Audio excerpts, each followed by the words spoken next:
Hi, dear friends. Welcome to my YouTube channel.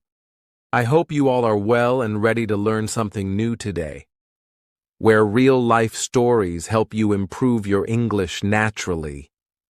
In today's story, we explore how one American mother gently but firmly teaches her child a lesson, and how this parenting moment left a deep impression on a visitor from a different culture.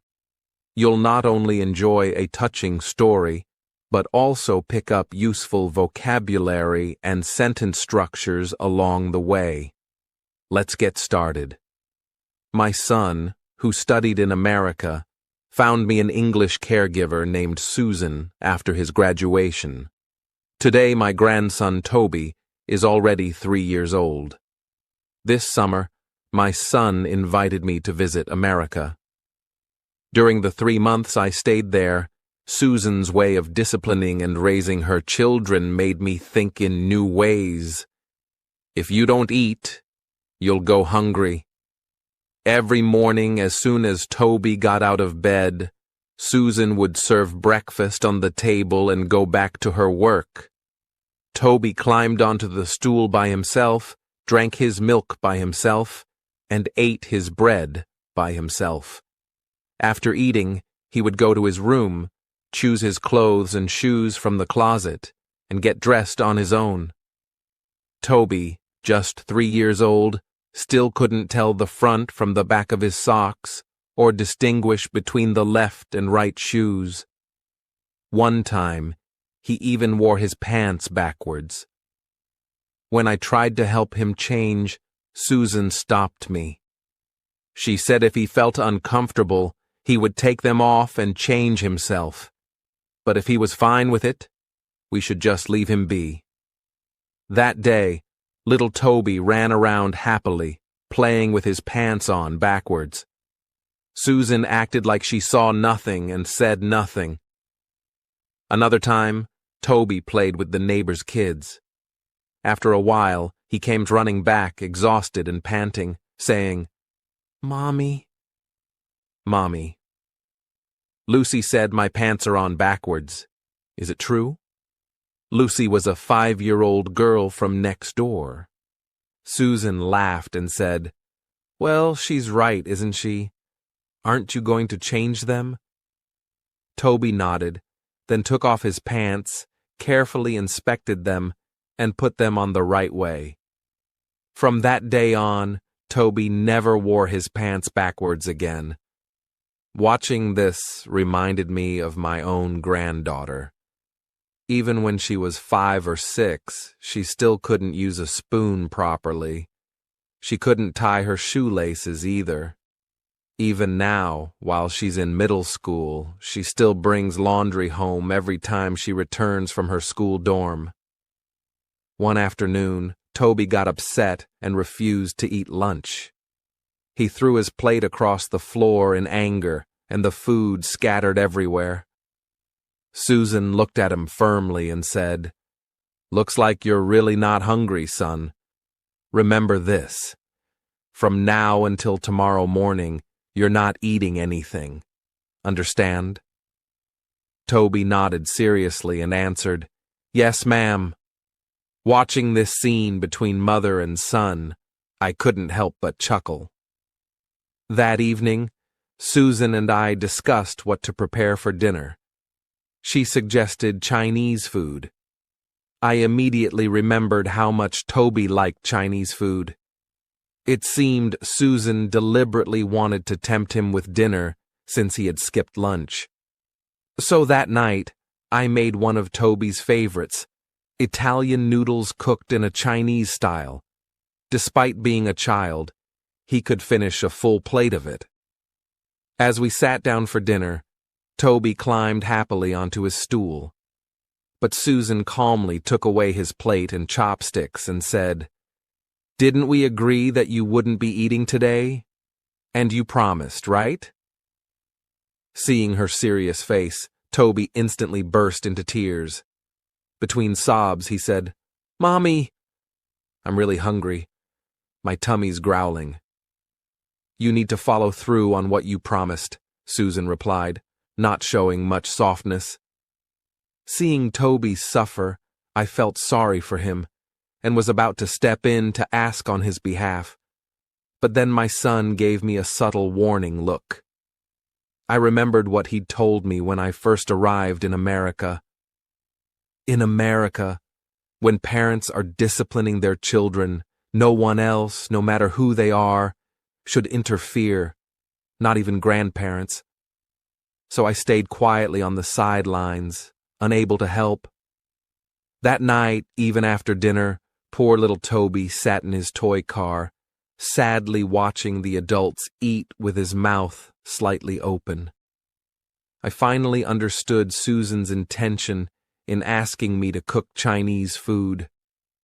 One day, when Toby is about to throw a tantrum and toss his plate again, he'll surely remember that day, sitting with an empty stomach, watching everyone else eat. I believe he'll learn that hunger is painful, and that it's even more painful to miss out on your favorite food. Before bed, Susan and I kissed Toby goodnight. He looked up and asked carefully, "Mommy, I'm really hungry. Can I please eat some noodles?" Susan smiled gently and shook her head. "No, son." "Then, can I eat when I wake up tomorrow morning?" "Of course," she answered tenderly. That reply made Toby happy. I don't think he'll ever want to experience that kind of hunger again. Later, when I saw Toby with food smudged on his cheeks, eating his rice with soup, it reminded me of my granddaughter. When she was Toby's age, mealtime was a chase.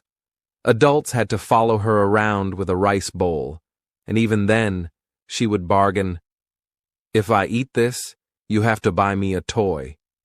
Then again, "If I eat again, you have to buy me another one." When you hurt someone, you must make amends. One day, I took Toby to the garden. Before long, he made friends with two little girls, and they started playing together. Plastic pots, cups, and plates were spread out all over the grass like a little picnic. Suddenly, Toby grabbed a pot and placed it forcefully over one of the little girls' heads. At first, she was stunned by the unexpected act. Then she burst into loud sobs. As the younger one cried, the older girl got frightened and started crying too. Toby hadn't anticipated things would escalate this much. He just stood there watching them cry.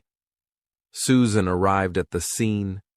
She assessed what had happened and, without saying a word, took the same pot and firmly placed it over Toby's head. He didn't even have time to react. He fell on his butt on the grass and began crying loudly. Susan looked at him and said, "Hurts, doesn't it? Do you think you'll do it again?" Through his sobs, Toby shook his head. I truly believe he understood and wouldn't dare repeat it. Toby's uncle had gifted him a light blue bicycle, which Toby loved dearly and didn't let anyone touch. His next-door friend Lucy had repeatedly asked to ride it just once, but Toby always refused. One day, while Toby was playing with some other kids, Lucy quietly took the bike when Toby wasn't paying attention and rode off. When Toby noticed, he was furious and ran crying to Susan to complain. Susan, sipping coffee and chatting with other parents, smiled and said, "That's between you kids. It's not Mommy's problem." Toby, clearly disappointed, quietly walked away. A while later, Lucy returned on the bike. The moment Toby saw her, he ran at her and shoved her to the ground, snatching the bike back. Lucy sat on the ground crying loudly. Seeing this, Susan immediately ran over and comforted Lucy. Not long after, Lucy was happily playing with other children again. Toby, meanwhile, seemed to lose interest in the bike. Watching the other kids laughing and playing, he seemed to want to join them too. but the guilt from pushing Lucy earlier weighed on him. He came back to Susan and softly said, "Mommy, I want to play with Lucy and the others." Susan replied, "If you want to play, go find them yourself." Toby pleaded, "Can you come with me, Mommy?" Susan firmly said, "No. You made Lucy cry earlier. Now you want to play with her again? You have to fix it yourself." Toby slowly rode his bike toward Lucy and the group. As he got closer, he turned his bike away at the last moment. He kept doing this, approaching and turning back over and over. I don't know how long it went on, but eventually I saw Toby and Lucy laughing and playing together again.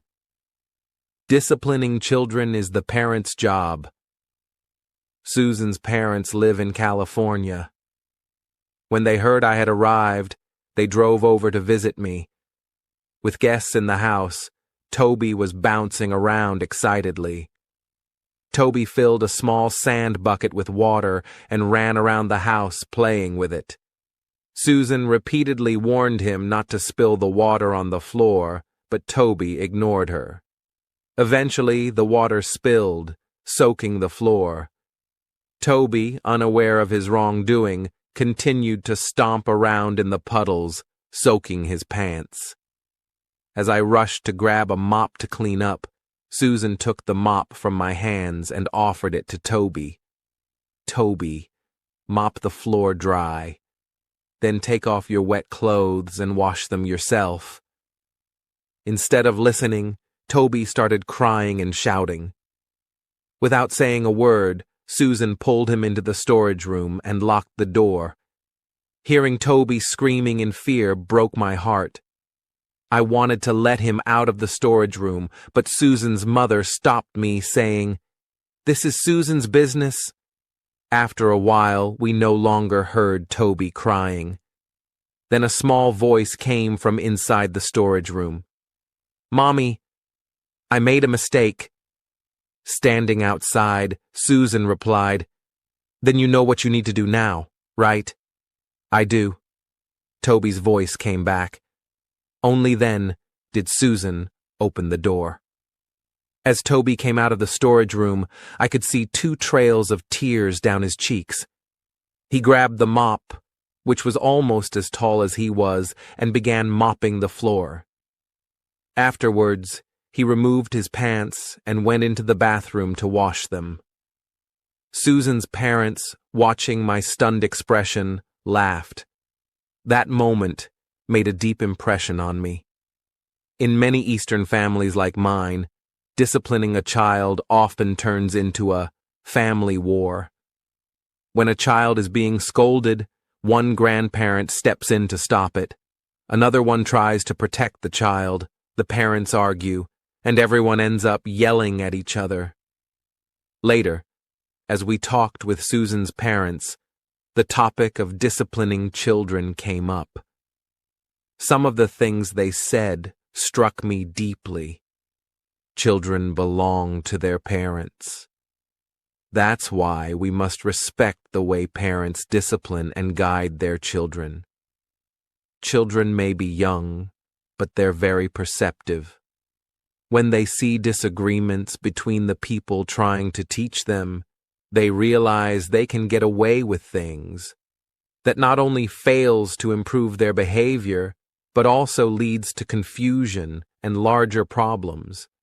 Family divisions, conflicts, and arguments make children feel less secure. It negatively affects their emotional development. So, whether you're a grandparent or a parent, when it comes to disciplining children, there should be no conflicts or contradictions in front of the child. That kind of disagreement should not happen. Susan's parents stayed for a week before preparing to return to California. 2 days before leaving, Susan's father seriously asked her, "Susan, Toby says he wants a toy excavator. Can I buy it for him?" Susan thought for a moment and replied, "Didn't you already give him a pair of snow boots as a gift on this visit?" Let's wait until Christmas to give him the excavator as a present. I don't know what Toby's grandfather said to him after that. But every time I took Toby to the mall, he would point to the toy excavator and happily say, "Grandpa said he'll give me this for Christmas." Though Susan was strict with Toby, he adored his mother. Whenever he went outside to play, he would pick flowers or leaves he thought were pretty and bring them to Susan as gifts. Whenever he got a present from someone else, he'd call Susan over to open it with him. When he had delicious food, he'd always save half for her. Seeing how some Eastern children treat their parents coldly or indifferently, I couldn't help but admire the American mother. When it comes to disciplining and resolving conflicts with children, we have much to learn from American parents. That was my conclusion. Thanks for watching this story on Read and Learn English. What did you think about Susan's parenting style? How is it different from what you're used to? Let us know in the comments below. And don't forget to like, subscribe, and hit the bell icon so you never miss another English learning story. Until next time, keep reading, keep learning,